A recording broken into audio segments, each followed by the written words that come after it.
gentlemen, all protocol observed, permit me, on behalf of the National Organic Agriculture Movement of Uganda, to register my sincere thanks and appreciation with the Embassy of France and the AFD for the golden opportunity to talk about a project that is funded by our friends, the French people, which I'll be telling you more about.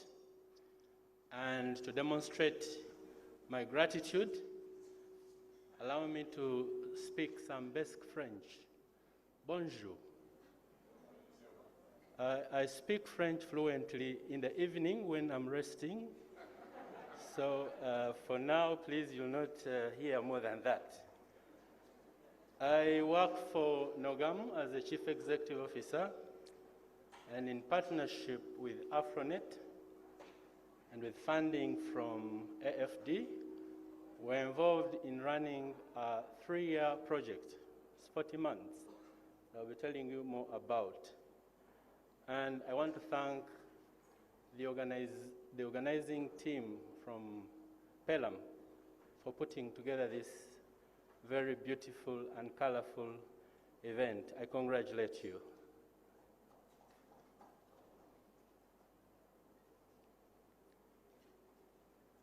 I was taught to use this just before I came. I've used others, but they were not exactly like this. So if you see a slide delaying, please bear with me. Now, we have been given shorter time, so I'm going to run through the slides very fast. But it's my intention to tell you a little bit about Nogamu, the IABA project, the partners who are involved, the work packages, as they are called, highlights of the implemented activities, since the project was launched, the opportunities, the challenges, reflections on our 20-year journey as an organization, and then I'll conclude and obviously make some recommendations. Now, for your information, in case you don't know about Nogamu, we are an umbrella organization that brings together all the organic actors in your organic sector, and we're talking about producers, processors, exporters, business support organizations, NGOs, CBOs, and all others that are interested in organic agriculture development in Uganda. Our vision is increased incomes and improved livelihoods through the adoption of organic agriculture. Now, I'll use organic agriculture interchangeably with agroecology. And in our network, we have over 300 organizations representing well over 2 million smallholder farmers. Only 10% of those are certified to the international standards. We focus on 4 major areas. We have local, regional, and international marketing, which is our overriding objective. Everything else is built around that. And we help our members to establish what we call certifiable quality management systems that help them to acquire certification against different standards, local, regional, or international. And through the same focal area, we also support them to acquire certification for complementary standards. We have buyers that ask for more than organic. They will ask for HACCP in case you're a processor. They will ask for Rainforest Alliance. They will ask for fair trade and many others. So we still do that. We support our members to also get certified against those other complementary standards. We engage in training, research, extension, and education. We play mostly a coordinating role here. We work with the training institutions, the universities. We work very closely with Uganda Matters University, Makerere University, and very recently we've started talking to Gulu University and all the others that offer that service. We work very closely with the research organizations, again to build the capacity of farmers to engage in production using best practices. And lastly, on the policy front, we build strategic alliances and we engage government to put in place an enabling environment. I'll be telling you more about that. Now, IABA, the project, is an acronym for It's in French. That's why you see a B there. But again, it's not my intention to say it in French because I still have to wait for the sun to set. Institutional innovations for ecological organic agriculture in Africa. It's a project of about €1.5 million over a period of 40 months, about 3 years. And it's aimed at catalyzing a change in the scale of organic agriculture in Uganda, Morocco, and Tanzania. And in doing so, facilitate its development, generally in Africa. So the target countries are those three. But we are looking at catalyzing a change across the continent. And of course, working in concert with other actors and complementing efforts through other projects like the ecological organic agriculture of the African Union. The project targets about 400,000 actors, and Uganda we have a target of 100,000 only. It's a project involving 7 partners in the 4 countries, including France. So we have Afronet, which is like the lead implementer, and therefore the coordinator. And then in Uganda, it's Nogamu, TOAM in Tanzania, the Nogamu of Tanzania, FIMABIO and RIAM in Morocco. Then CIRAD and INRE are French organizations. So this project focuses on 5 work packages, as they are dubbed. The reason is, of course, when you look at institutional innovations, these are the key areas where the partners thought we need to place a lot of emphasis. The first work package, which is communication, dissemination, and capacity building, is being implemented by Afronet, CIRAD, FIMABIO, INRA, RIAM, and TOAM. The second one, which is building innovative markets, work package 2, there is FIMABIO, Nogamu, RIAM, TOAM, and INRA. Then innovating to better guarantee organic quality. Nogamu is part of that. There is RIAM, there is TOAM, there is CIRAD, and INRA. And the fourth one is innovative public policies, where again Nogamu is involved together with the others. And lastly, the project management and coordination, which is right in the hands of Afronet, with technical advice from INRA. All right, so work package 2. So we're going to focus on just 3, where Nogamu should be, spending most of the time. So innovations for PGS, I think I skipped one. Okay, all right. So innovative markets. The aim is to establish fair and inclusive market opportunities for farmers at all levels, to have platforms to sell their produce to willing buyers through formal and informal markets. Now, mark the word fair. And the second word there is inclusive. There is this narrative that organic products are expensive and therefore rich, only for the rich.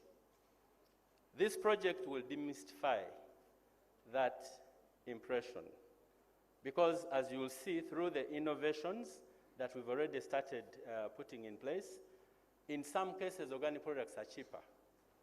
And we want to be fair to the consumer who cannot afford to pay what the rich people can. And that's the fairness and the inclusivity. So we're looking at an old woman who would like to consume organic products, but she's not employed, and there is a neighbor who is next to her who has, let's say, organic potatoes. And through that exchange, we can cause some transaction at a very, very low, price. Smallholder farmers, so we're looking at short value chains, and I'll be telling you more about that. So innovations for PGS basically relates to supporting farmers to build a system that is participatory, where you have 4 major actors.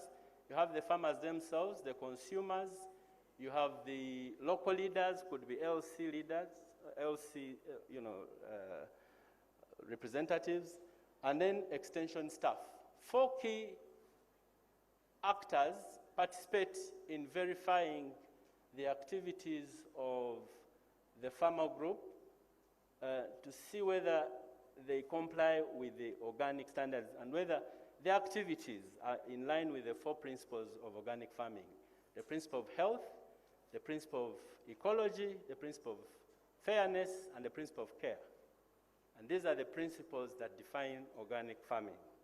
And that's where there is a small difference with agroecology.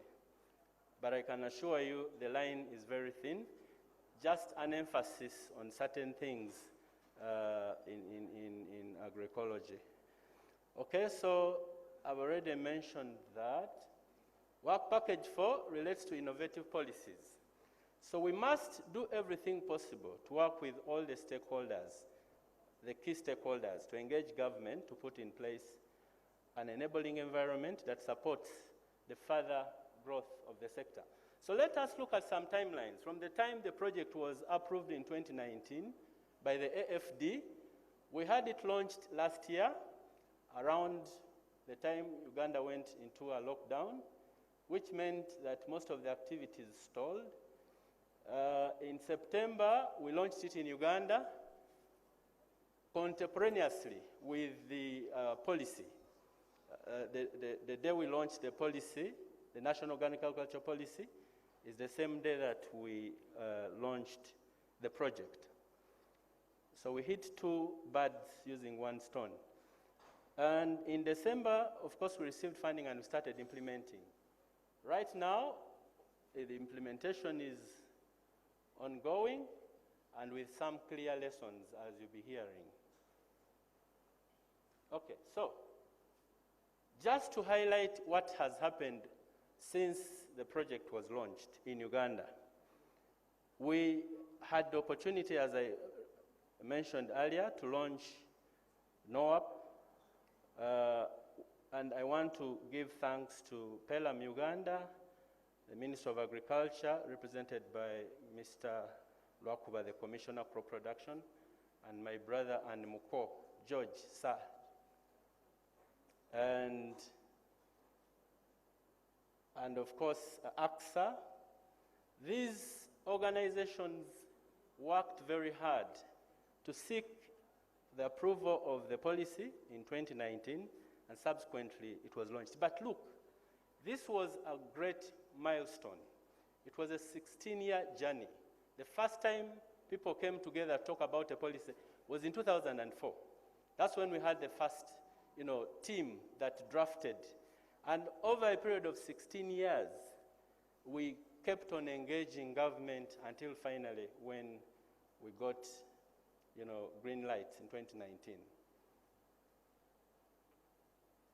So what has happened after that? We have gone to the regions to disseminate, to unpack what is in the policy at different levels, local and district levels, and also regional level. We went to the west, in the Ankole and Rwenzori region, thanks to the partners that I've mentioned. To the eastern region, we were in the Elgon area, as well as Teso. In the northern region, we were in Lango, and I think Acholi. I need to get confirmation from Stella, and yes, Acholi as well. West Nile, we went to Nebi, and in the central, of course, we used other means. Now, I think I ran too fast. Okay.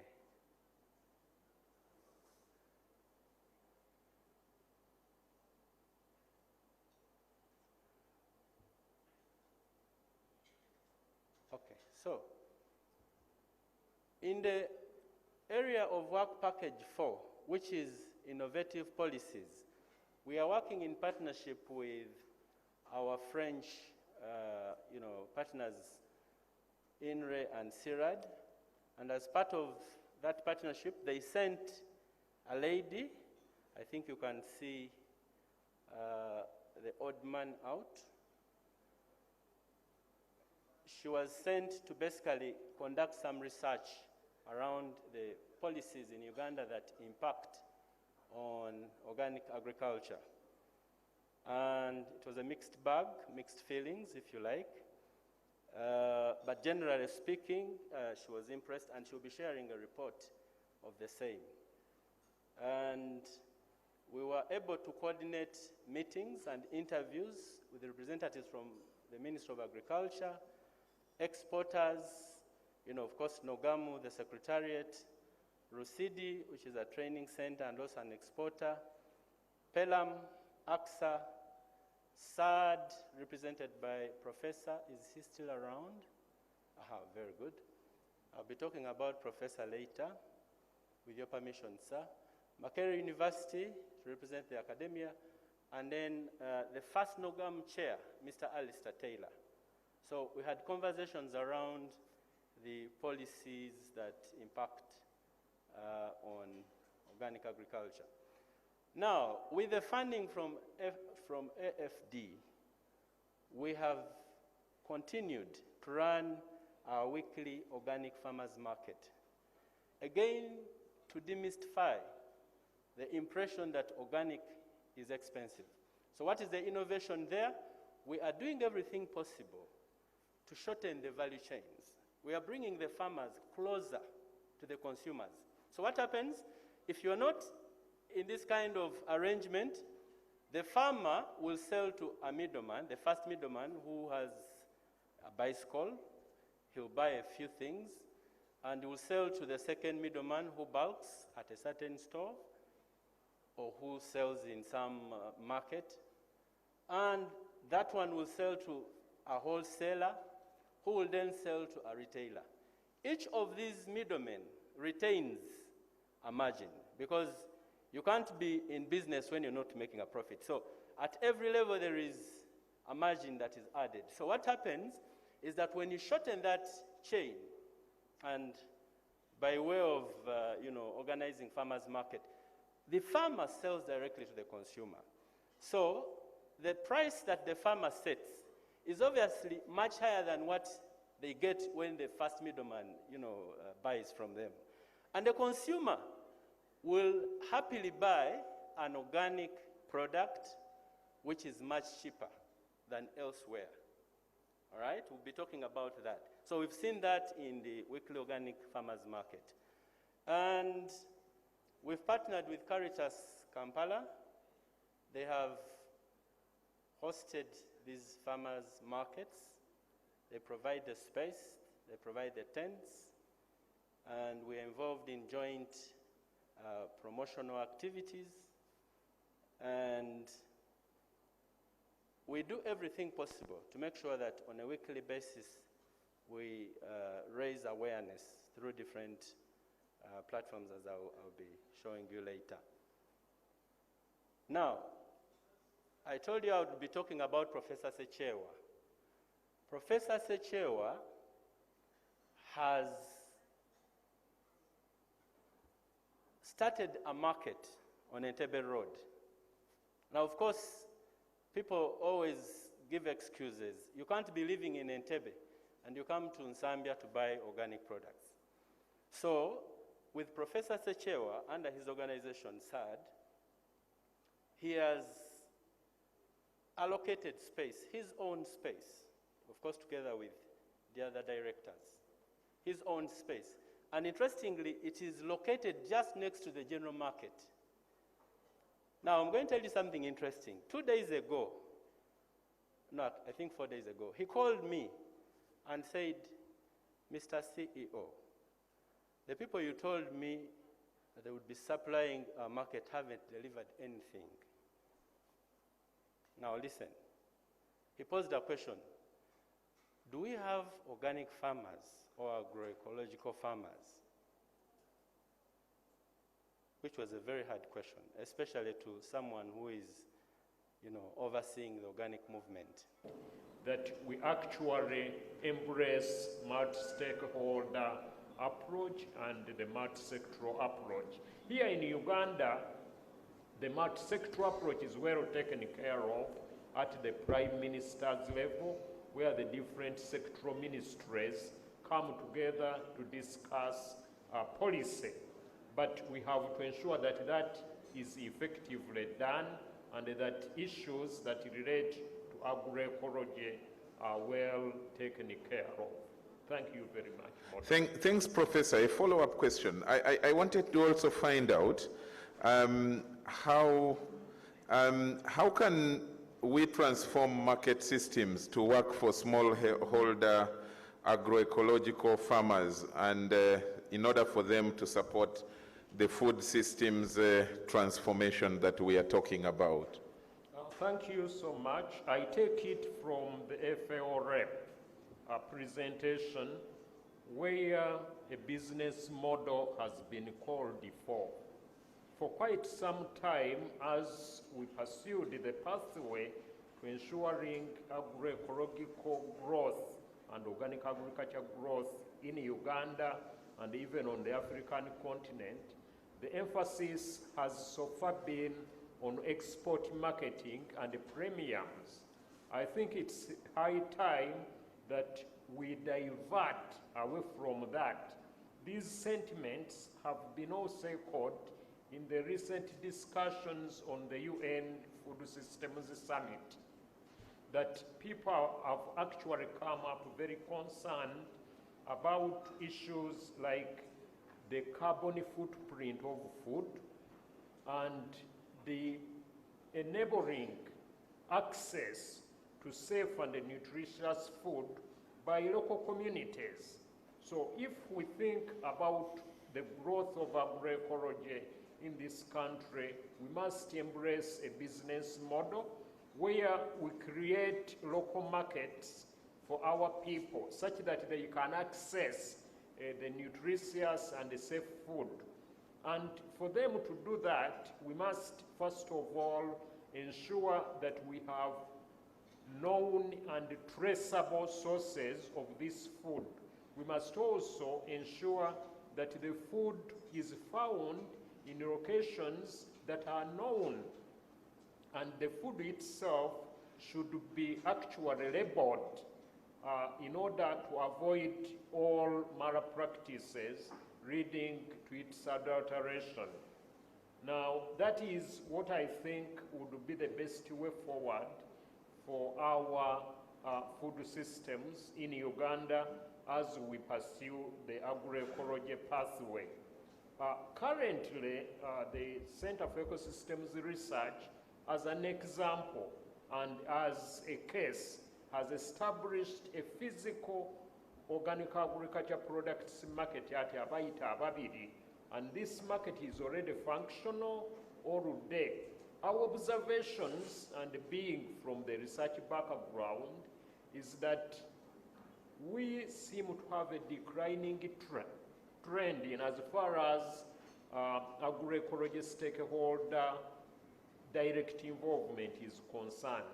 And this, the indicative factor is that when you source for such products, they are not readily available. The response is very low. And as such, we feel we need to come down from sensitizing the policy level and engaging at policy level down into the grassroots to actually operationalize the National Organic Agriculture Policy by ensuring that our people are able to produce safe and nutritious food, but also they are able to feed on it and also have extra for generation of income for their better livelihoods. Thank you. Thank you very much. Thank you so much, Professor. Let me now run straight to broaden this to the African context. Dr. Million, you come from Ethiopia, close up here, and there are some people who have talked about the Pan-African narrative about food systems. Tell us more about this. What is AFSA as an African-focused entity doing to produce or to even market, food systems from the African narrative? Thank you very much. I must say that I found the Ugandan food really amazing and very healthy, because you steam your food and you boil your food. That's a cultural food. Whether everybody does that is another question. And I was also told that when you cook one food, you cook another. You know, one on top of the other. This is an energy conservation strategy, which I really, really, really appreciated. And I had a chance to go to western part of Uganda, about 500 kilometers or something, and I was looking at the landscape, and I visited a farm, and I counted actually more than 14 and 15 kinds of crops, you know, including fruits, in a single farm. So, and also, the statistics tells us that Uganda is one of the highest producers of and exporters of organic food in Africa. And all this fact tells me that Uganda can actually transform into agroecology very, very easily. And it can be an example to all of Africa. As you said, the Alliance for Food Sovereignty in Africa is a continental organization. We have close to 40 members, and our members work in 50 of the 55 African countries. So what we did in 2013 when everybody was talking about agroecology is, does agroecology work for Africa? And we did research. We collected data from almost every African country. And the data tells us that yes, agroecology works for Africa because it increases production, it increases income to the family, it improves the soil, it improves resilience because different kinds of crops are planted together, as I said in the Ugandan case. And it also, much more importantly, puts control of the food system in the hands of the farmers. So agroecology works in Africa. Agroecology, as you know, has 3 legs. One leg is research. By the way, in terms of research, I'm going to speak quite shortly in a big conference organized by Agropolis. It's a French government higher a body of research based in Montpellier. And it's a highly significant meeting because what they did was, as part of the CGIAR, it's a big research grouping, as you know, they went back and looked at all the researches that they have done. And they've come up that actually agroecology works. So research is one angle. The second is a number of practices. And the third is a social movement. The social movement side is not talked that much. It's a very, very critical part of agroecology. It has to be the 3 of them, otherwise it is not agroecology. Agroecology is a science and a practice and social movement. AFSA is a social movement. Why is the social movement side of agroecology important? Because, as repeated speakers have said, our seeds are threatened. Our food systems are threatened. There are companies and there are outside governments, there are philanthrocapitalists, you know, who are trying to create, to convince us to adapt some of the seed legislations, seed frameworks, seed laws, so that they control our seeds. This is not right. So we have to fight that. So social movement is important. They tell us that, unless we pump chemicals into our soils, both inorganic fertilizers and pesticides, unless we actually buy hybrid seeds from companies, unless we reorient our agriculture to market-based agriculture, we cannot feed ourselves. I think all Ugandans know that that's not true. Because there is food in Uganda, plenty of food. Why do you go to industrial agriculture while you can you can feed yourself, and you can increase your export, and you can improve the life of people. So that's what the AFSA is doing, taking these kinds of examples and bringing them higher up to the African Union level, and interacting with the African Union and promoting the change that is coming, which is agroecological transformation. Thanks a lot, Million, for that very passionate presentation for the African narrative. But let me make a follow-up on that.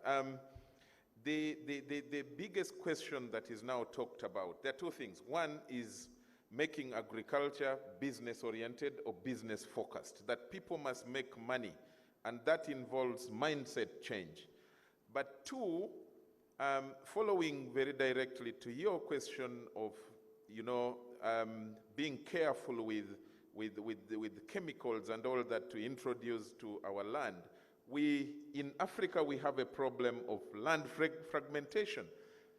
Families, you start with 2, then they become 10. Before you know it, they are 10. Multiplication of numbers, and yet the land is the same for that family. So they have to fragment it in order to distribute to the rest of the family members who have come up. How then do you use these variables to ensure that Africa, the youth, the women, the private sector, make agriculture viable as a business to transform food systems? I think both questions are very relevant and very, very good questions. Quite recently, we did research. The Alliance for Food Sovereignty in Africa did research. Do we have agroecological entrepreneurs in Africa? Do we have them? What is their challenge? Can they get actually income to compete with other kinds of entrepreneurs? That was the research. In the research, I think this is a big finding. It takes me about an hour to talk about it. The conclusion is that, yes, agroecological entrepreneurship works, and they can be much more productive, but it has to be connected with awareness from consumers also. That's where agroecology is very much important, because agroecology connects producers and farmers, because we have to talk about the totality of the food system. So if we do a very, very good consumer education, then it's very easy to link agroecological production with business. A best example is a Kenyan case, and the green leafy vegetables. The supermarkets were not holding green leafy vegetables, but suddenly consumers started to demand them. Then supermarkets wanted more green leafy vegetables, and farmers started to plant them. Even the school procurement program in some of the regions started to ask for these green leafy vegetables. So it's very much possible to educate consumers and link producers and consumers, and increase the income of farmers. It is possible. And agroecological entrepreneurship does not only mean production, in the value chains, you can involve the youth, you can involve a range of actors to gain more income from agroecology. That's my answer. Thanks a lot. Sorry. Please go on that point. Shortly. Yeah. The land fragmentation question is a very critical question, and that's what is leading also migration from rural areas to urban areas. It's a big issue. But a fragmented land, a small farm, I think is much more situated, or it's better to follow agroecology in fragmented land than monoculture, even in a fragmented land. That's the case. But farmers can combine also their land, and really, really promote agroecology when land fragmentation is the case. But it's a much more complex social case, land fragmentation. Thank you very much. Thanks a lot, Million, for that. That moves me to a person I think is practically involved in the field, boots on the ground, Margaret Masudio. Why is agroecology important for smallholder farmers, Margaret, for persons like you? Why do you think agroecology is relevant to you? Okay, thank you so much, moderator, for giving me this opportunity. I am a small-scale farmer from Ajuman district. I'm privileged to be on this panel to talk about what farmers do in regards to agroecology. I would like to thank the guest of honor who gave elaborate importance of agroecology to farmers. And it left a lot of questions in my head. To whom are we addressing this issue? Who is the problem in food production? Because as I was growing up, I see the practice we are talking about being implemented in food production. Now, where is the problem? Is it us who are seated here? Is it the seed companies who are telling us to use chemicals? If they are the ones, are they here? Or we are talking to ourselves? Otherwise, agroecology, that is what we do. That is the best way to go. It involves all the farmers. It involves everybody, regardless of whether you are educated or not educated. You participate in food production. It doesn't segregate anyone. It is ecosystem friendly, because when you produce, you use the leaves to mulch your garden. You cut the spear grass to mulch the garden. You pick few leaves to produce pesticide. Are you harming the environment? The environment is very healthy, meaning that we produce healthy food and we contribute to healthy community and healthy population. And that is with agroecology. And more so, issues of the land, the water, the forest, and the entire atmosphere is very safe. Nothing hurts the other. We coexist. I used to hear from our grandparents, when you find a big tree, they'll tell you, don't go there. There are evil spirits there, meaning that they are protecting those trees.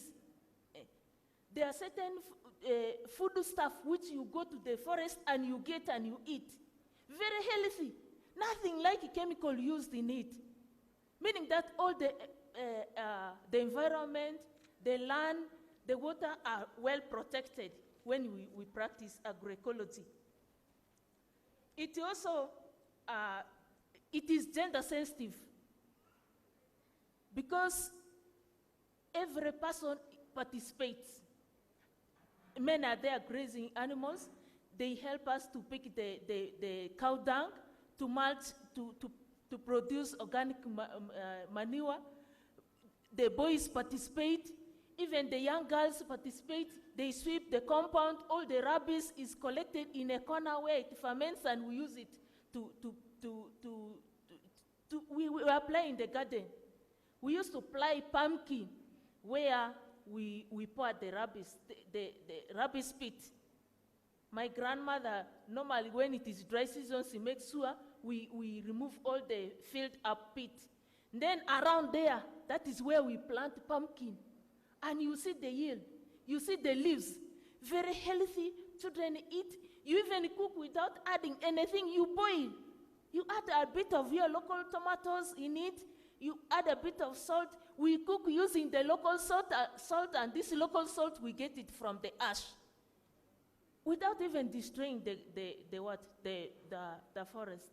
We get the local salt and we use it for cooking, which is very healthy to our body. And children grow up. We were one time comparing the children of today and the children of our time when we are still young. We used to jump on our one leg. But when we try it now, the children of today cannot, because right from the start, said go and buy yogurt. Go and buy this from the supermarket, and we don't know how they are coming from. It also emphasizes the importance of knowledge, the local knowledge, the local and cultural knowledge in our community. Because actually everyone is a teacher in agroecology, especially the elderly. They teach you how to produce cassava, how to heap potatoes and fix the leaves, how to harvest. All this, everyone is what? Involved. And that's indigenous knowledge does not require going to sit in front of a teacher in a class. We do it practically in the garden. It is the best answer to climate change. For us farmers, the previous speaker was talking about going down to the grassroots. But these policies is from up there. It is developed from up there. Then implementation comes on the farmers. If the wrong policies are developed there, again, the consequences rest on us. Right now, people are facing a lot of climate challenges. Rains come at unusual month, drought comes in the months you don't expect, and we would ask ourselves, why? What has happened? Who is causing this? Is it us, the farmers? Is it the policymakers? Or there are people who are contributing a lot to this, yet on the ground here, we make sure that we protect the environment, we mulch our garden, much as we experience a lot of rain at the wrong time, we ensure that we produce food to feed the population by mulching, by digging trenches along in the garden, harvesting water, rainwater to irrigate our garden during dry seasons. We feed it a lot down here, but we don't know where the cause is coming from. Who is addressing it? So looking at also agroecology, it has one, as I said, we produce, because we don't use chemicals in it, we produce very healthy food, which is cost effective. You produce your organic manure with no or little cost. You produce your biopesticide with no or little cost. Okay, Margaret, as a follow-up, how do you think that the youth can, the youth who are participating in agriculture, given in your experience, can maximize potential in organic agriculture? I would say, let's begin right from education system. Because I remember when we were young, there are plots given to classes and pupils grow their crops, and at the end of the year they celebrate, they cook the food, and so let us start there. We engage these young people at the early stage. Let's not look at agriculture or agroecology as a punishment. That is what has been going on. When you come late, you say, go to dig. That is very wrong. It is killing the good attitude to agriculture. So let us begin engaging these young people as early as they are still young. They grow with that good attitude to it, and eventually we all produce healthy food. We don't produce unproductive population. That's why we move to that direction of producing, getting a lot of products in a very small plot. Why? Let us engage our children, our young people as early as when they are still young, so that by the time they are aged, they can also produce their own food. I have for several times seen farmers coming to meetings. They are elderly ones. They said, for me, I've been education officer. Now I'm in agriculture. You say, for me, I've been commissioner of this. Now I'm in agriculture. Meaning that they take agriculture as the last thing. They have been living their life as unproductive people, and they depend on this ready food. Yet we feed it a lot there to produce healthy food, and it is not enough because the population for us to feed is very high, big, which is unproductive. So let us begin engaging as young, as early as we are still young. Thanks a lot, Margaret. And let's clap for her. I like especially where you emphasize that farming or agriculture is not supposed to be looked at as a punishment. You have come late, go to dig. And that is a great point in my view. Let me bring in Dr. Christopher Cheswa. What is the role of, in your view, what is the role of the civil society in Uganda in scaling up agroecology and food systems transformation? And how do you think that the civil society can be supported to play that role? Thank you very much, moderator. Hello, everyone. For a starter, let me say that civil society organizations complement government in delivering services to especially the farmers and all the value chain actors from start to finish. And we appreciate government for that. In my view, one of the roles that civil society has to continue doing is mobilizing stakeholders, especially the smallholder farmers. The previous speakers mentioned that they are usually left out when policies are being developed. And that has come up even amongst the youth. They don't take part adequately in the policy formulation processes, and yet they expected to benefit from these processes, which they hardly understand. So we'll continue to mobilize, but also organize the stakeholders, just like what Pelham has done and the partners have done today. Bring stakeholders together, let them think for the agroecology practices, agroecology technologies, all that is required for us to exploit our natural resources with responsibility. At the grassroots level, we will continue to organize farmers into structures and institutions to foster governance in the management of natural resources. Unless they get involved and they realize that they are equally as beneficiaries of properly managed natural resources, then they will continue to be swayed by the so many forces that we are all aware of that come with sweeteners. We have this seed that produces so many kilograms per hectare of yield, and yet the following day, the farmers will not be able to access this seed unless they buy it. Also, these institutions that we build at the grassroots level help to foster inclusive business models that other speakers have talked about. I have experience of a youth project. The youth are linked to the buyer. So the buyer provides the market information. Then the CSOs are supporting the farmers to produce what the market actually demands. Because many times there's that mismatch.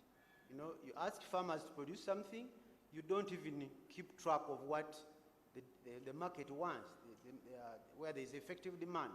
Because as we all know, the one who is willing to release the coin is the one who really asks for what one wants.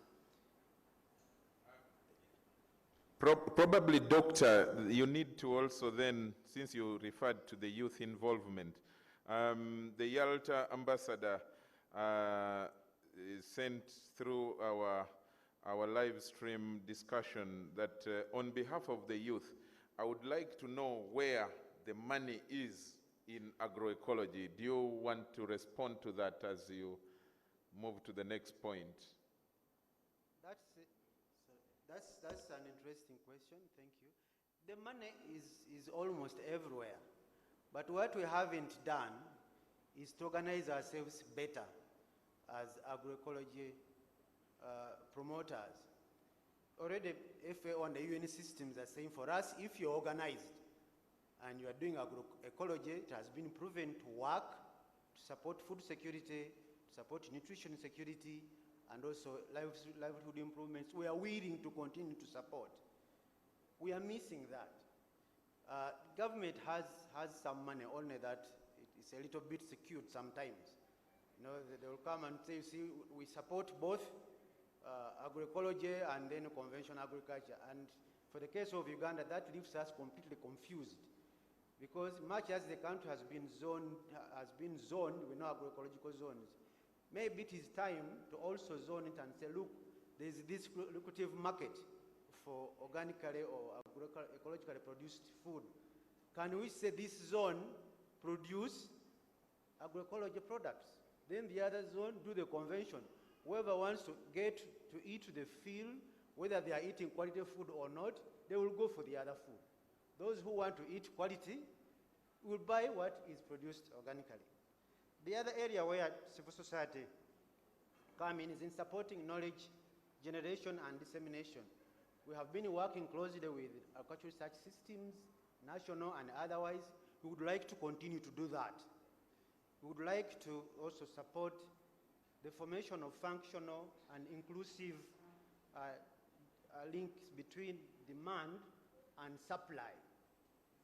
If they are weak the way they are now, especially because of full liberalization of the economy, full everything, and the farmers are not protected in any way, then we are going to let ourselves down. Yet we have this niche and market for what to produce. We would like to continue to provide extension service, extension support to the farmers. Where do we need support? We already have some enabling laws and policies, but I think the weakness is at the point of implementation. Many times we work with local governments, but they say, see, the money is allocated at the center, it is kept at the center, whatever we get is all preconditioned. So it comes with a lot of conditions. There's no flexibility. So that policy approach needs to be revised. We need further political will from the powers that be. We would need more research in agroecology, such that the information, the knowledge, the skills that we are demonstrating and disseminating to the farmers are up to date. We will need to build a functional relationship between the private sector, the public sector, and all players in the ring. We need sector-based mutual respect. Sometimes the private sector wants to exploit farmers. For them, it's profit. Where I'm not getting profit, I move out. So we'd like to build the capacity of farmers to be able to negotiate and contract meaningfully. Okay. The public extension system is there, but can it also be oriented? Can they receive tailor-made training on agroecology? Because that is largely missing. Then we want to get ICT, affordable ICT services. The idea of taxing data so expressively does not augur well for the development of agroecology in this country. Thanks a lot, Dr. Cheswa. Finally, let me bring in Paul all the way from Denmark. Paul, I hope you listen to me, and I hope you have been listening to your colleagues on the panel here. I want to start by asking you to tell us more about the nexus between organic agriculture movement and agroecology movement.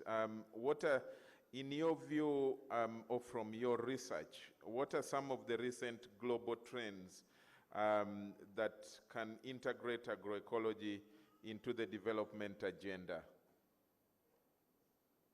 Yes, thank you. Can you hear me okay?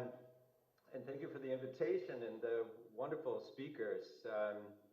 Margaret has me thinking about planting pumpkins as a child, and I sort of lost the next thought because I was going back in time. I can also bring greetings from the organic farmers in Denmark, and also a thank you, because one of the methods that is most common now for spreading best practice in organic farming in Denmark was actually learned from Uganda. It's a version of the Farm Family Learning Groups, which is spreading best practice in agroecology. So thank you. Greetings also from IFOAM Organics International, where I'm a brand new board member. We unite 800 affiliates in 100 nations to set an agenda globally for agroecology and organic farming, and also to help at the grassroots, our organizations across the world to strengthen their work in advocacy and market development and training of farmers. Now, this nexus between the organic movement and the agroecology movement is huge. It's based on our common principles, but also a whole community of practice, improving soils, biodiversity, health, food security. And I think that the commonalities are so great that I truly see it as one movement, as one family, and really one river just with many tributaries. And in IFOAM, our work and our members are practicing both. It's organic producers and it's practitioners of agroecology. Organics is, of course, also a certified system of rules because we're creating transparency to ensure consumer trust and trade. But I see this as, you know, a success, an economic success, and maybe just one more opportunity for practitioners of agroecology. Thanks a lot, Paul. You did ask about the global trends also. Yes, exactly. I think we've had a real breakthrough the last few years in the recognition of agroecology and organic farming as a tool and a pathway to addressing a whole range of problems with climate, biodiversity, soil degradation, and not just from the FAO, which we've heard very strong support and have had very strong support from for years, but also the climate panel, the IPCC, Food Security Committee, and in the European Union now there's a goal of 25% organic in all of Europe. This support creates unprecedented opportunities for upscaling agroecology and supporting our farmers and also our organizations that are working for change. In Denmark, organic farming has long been a central pillar of how we've developed our agriculture. We have a strong policy framework for developing market and developing production, and we now have market shares of 30 to 50% now for organic, for a whole range of basic products that are part of people's everyday. It's eggs, it's milk, it's vegetables. You can't even buy or non-organic baby food in Denmark hardly anymore. So it's becoming a norm more than just a small niche. And I think that these kind of practices, best practices, can be spread really around the world. Now, the most recent success is that a group of NGOs and food companies convinced politicians in Denmark to place agroecology as a central part of its new development strategy for partnerships also on the continent of Africa. And we've initiated a conversation now on what this new prioritizing of agroecology will entail. And we've also initiated contact now with the Danish embassy in Uganda about collaboration. They're also with us today at the symposium.